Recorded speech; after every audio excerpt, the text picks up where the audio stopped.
Remember when you watched Star Wars as a kid and you always looked at those Jedi doing super cool things and thought, man, I wish I could do that too? Well, what if I told you that you didn't have to live in a galaxy far, far away to become a Jedi? What if I told you that you could master Jedi powers right here in our own galaxy? You'd probably think that I'm a little crazy, but just give me a few minutes and I'll tell you why it's true and what you can gain by believing it too. If you've ever lived on Earth anytime during the past 50 years, you're probably familiar with a little thing called the Force. In the Star Wars universe, the Force is an energy field created by all living things that can be harnessed by Force sensitive people to perform supernatural feats. Every living thing is connected to the Force. You might be thinking now that the Force is make believe, and of course, we don't have anything like that here on Earth. You'd be wrong. The scriptures and prophets tell us about something called the light of Christ. The first presidency once wrote, "There is a universally diffused essence, which is the light and life of the world, which proceedeth forth from the presence of God throughout the immensity of space." Its definition in Doctrine and Covenants 88:13 goes, "The light which is in all things, which giveth life to all things, which is the law by which all things are governed." And in Doctrine and Covenants 84:46, it says that the Spirit giveth life to every man that cometh into the world. You can see that the light of Christ and the Force are very similar things.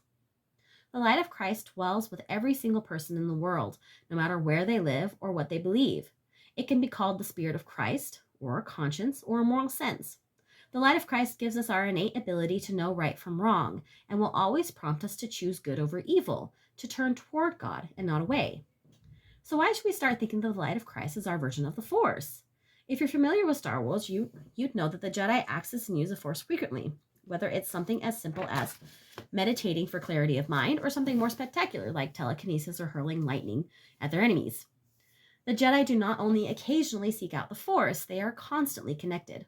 A large chunk of their training is spent learning to sense the Force within themselves and in the world around them.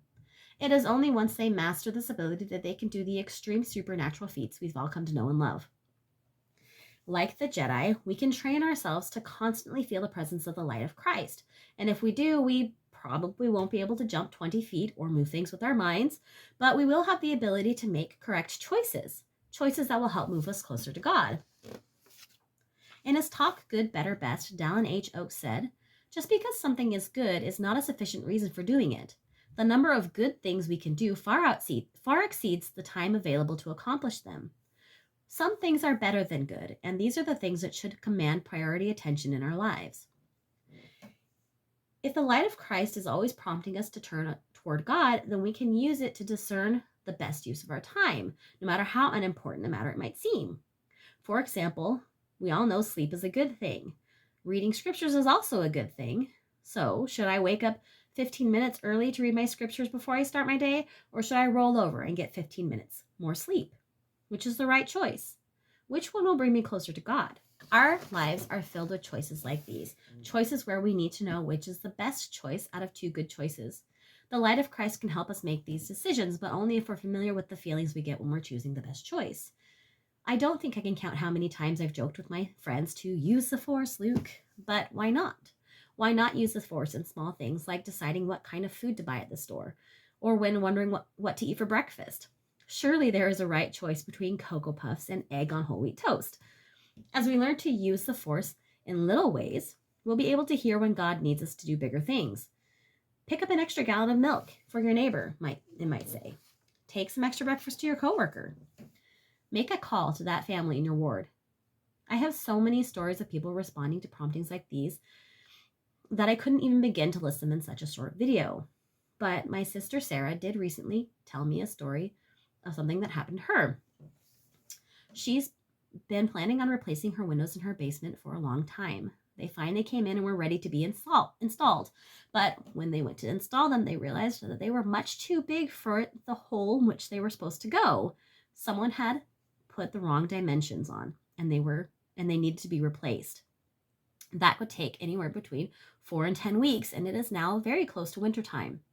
So, without much more money and without anything to cover their windows, they did the best they could, and they pulled out all their blankets and hoped they could get through it until their windows came in.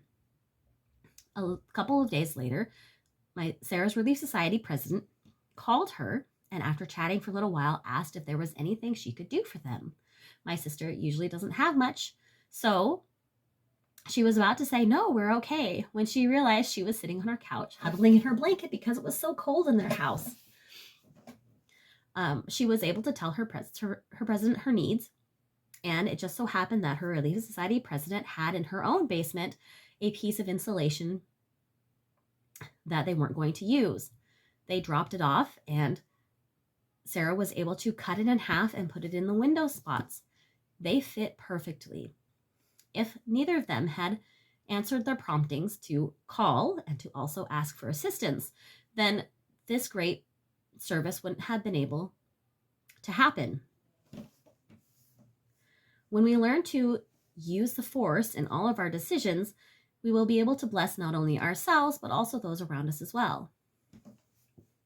But I'm still not a Jedi, you say. No, I guess technically you still can't pull a Star Destroyer from orbit or pull your keys from where it is you left them last. But that's because there's one big difference between the Force in Star Wars and the light of Christ. Here in the real world, when we can't use the power of God however and whenever we want to, we can only use it in the way God directs us to. We have to align our will with His will. But lest you think that I've deceived you somehow, the scriptures are full of examples of people who learned to listen to the Lord and were subsequently called to do amazing Jedi power-like things. Moses brought the seven plagues to Egypt and parted the Red Sea. David slew the giant Goliath with a single stone. Samuel the Lamanite stood up high and in plain sight, and he still couldn't be hit with arrows.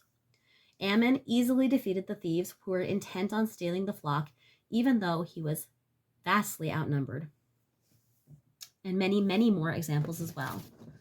So, if you learn to use the Force in your everyday life now, perhaps someday you'll be ready when God needs you to work miracles.